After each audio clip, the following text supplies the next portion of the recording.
Hello everyone, I am Suranjan Malik. I welcome you to the third video and the second poem of this series. As I promised in the introduction video that after Urdhva Subramaniam, I am going to read another Indian poet, another important Indian poet, and I am talking about K. Satchidanandan, the bilingual poet of India. He writes not only in Malayalam, his mother tongue, but he also writes proficiently in English. He was also a secretary, also the secretary of Sahitya Academy, and he currently has published many books, not only many books of poetries, not only in Malayalam but also in English. So the poem I am going to read today is from a book called I Am a Language, and the poem I'm going to read is Stammer. Before reading, let me show you the cover of this book so that uh, you can find this book, and if you are interested, you can read this book.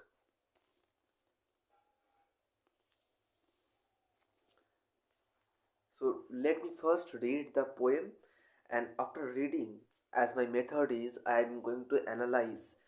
I will try to analyze this poem. So the name of the poem is Stammer. Stammer is no handicap. It is mode of speech. Stammer is the silence that falls between the word and its meaning. Just as lameness is the silence that falls between the word and the deed. Did stammer precede language or succeed it? Is it only a dialect or a language itself? These questions makes the linguist stammer. Each time we stammer, we are offering a sacrifice to the god of meanings. When a whole people stammer, stammer becomes their mother tongue, just as it is with us now. God too must have stammered when he created man. That is why all the words of man carry different meanings. That is why everything he utters, from his prayers to his comments, stammers like poetry. So you see, the word stammer, the notion of stammering has completely different meaning in this poem, and I hope you know the meaning of the word stammer. Stammer is a kind of speech impediment. When people find it difficult to utter a particular word or utter some word, or find it difficult to speak fluently, clearly, that is uh, that is called stammer in the language of English. Before proceeding with the meaning of this poem, let me first comment on the diction or the writing style of this poem. You can clearly see the writing style or the language of this poem is very simple.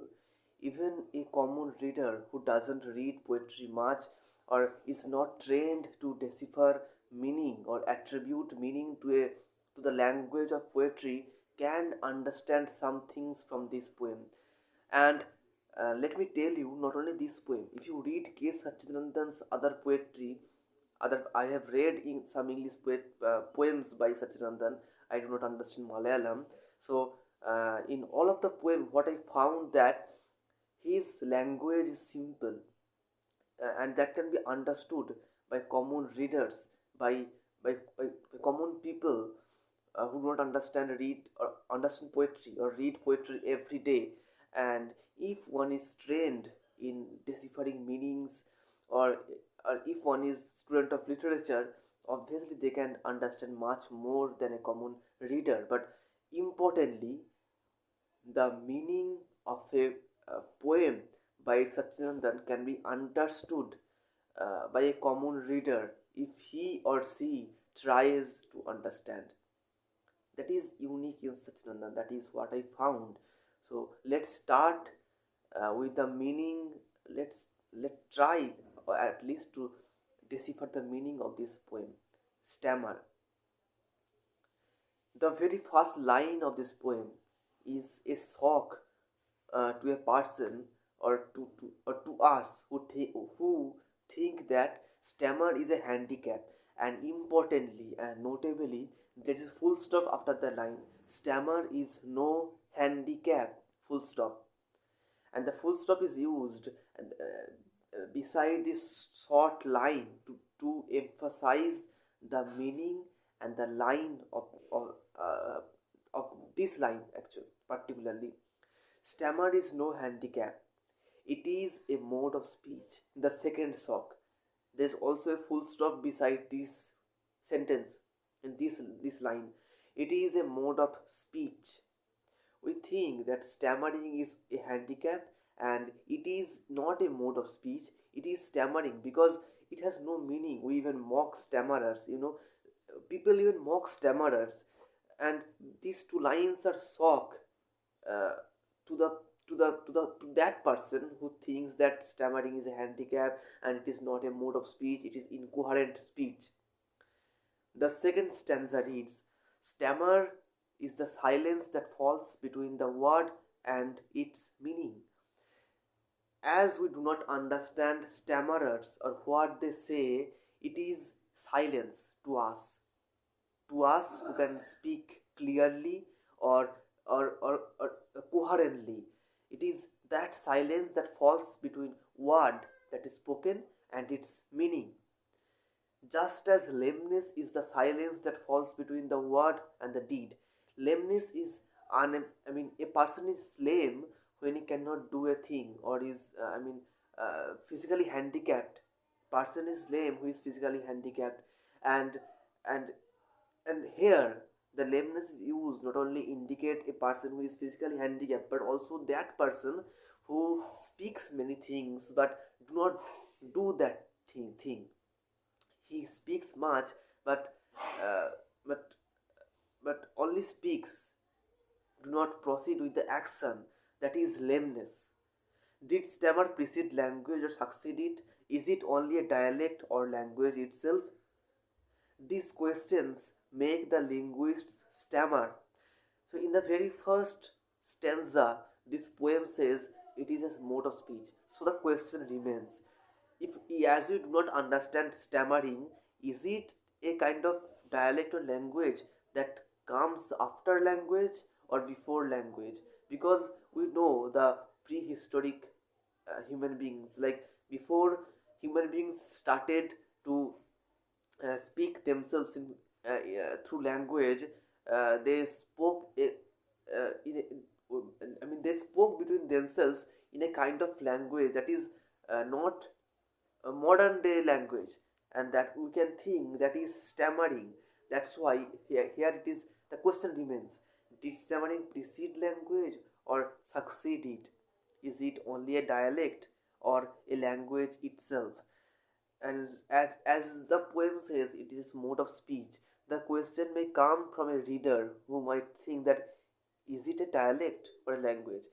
A dialect is a kind of language, a part of language. When a language is spoken in a large area, the language takes different forms uh, between the speakers. That is dialect. A different kind of language, though it is same language. If you know Bengali, the Bengali of Bangladesh is different from the Bengali spoken in Kolkata or in Hooghly, and that is dialects. And these questions make the linguist stammer, and from this very line, these questions make the linguist stammer. It indicates that the poet persona or K. Satchidanandan or the poem, this poem is clear or is certain that stammer is itself a language. It is not a disability or not a handicap. It is a language, and from this uh, certainty, this line emerges. These questions make the linguist stammer because the linguists do not know these things. The fourth stanza reads, each time we stammer, we are each time we stammer, we are offering a sacrifice to the god of meaning because we do not understand what stammerers are saying, or if a stammerer thinks that he is incoherent, do not make any meaning to the common people who speak that language, he thinks that he is sacrificing, or that is sacrificing to the meaning, God of meanings. But importantly, when a whole people stammer, stammer becomes their mother tongue. Just as I was saying, if you do not understand English or if you do not understand Chinese, you will feel that the person who is speaking in English or speaking in Chinese is stammering, because that carry that doesn't carry any meaning to you particularly, but that doesn't mean that Chinese or English has doesn't any meaning. Obviously, they have many meanings. The language of English, uh, a poem in English has many meanings. And if you don't understand English, you will feel that it is stammering. The poem is stammering, or the person speaking in Chinese is stammering. But obviously, he or she has some meaning when he or she is speaking. So when a whole people, a large number of people stammer, that becomes their mother tongue. If you do not understand Malayalam, you will feel that that is stammering. But as I said, Malayalam is the mother tongue of K. Satchidanandan, and I do not understand Malayalam. And if I listen listen a person reading a poem in Malayalam, I will think that he or she is stammering, but that is a mother tongue of that person. So similarly, stammering is a mother tongue. We do not understand stammering, but it doesn't make stammering different from a language, because stammering is a language that's meaning is not clear to us only. They have meaning, but the meaning is not clear to us. It doesn't make that language, I mean, unworldly. God too must have stammered when he created man. That is why all the words of man carry different meanings. We are different human beings. We not only speak differently, speak different languages, think differently, see differently. We even look different. We are different in many ways, and stammering is different from common speech. A person which says a person is stammering only when the the meaning of that person is not clear, you see. And a person's mode of thinking, seeing is not clear to another person. That is why it is also a stammer. And the poet persona, or the poet here says, God himself might have stammered when he created man. That's why human beings are so different from each other. We speak different languages, we think differently, we behave and look different.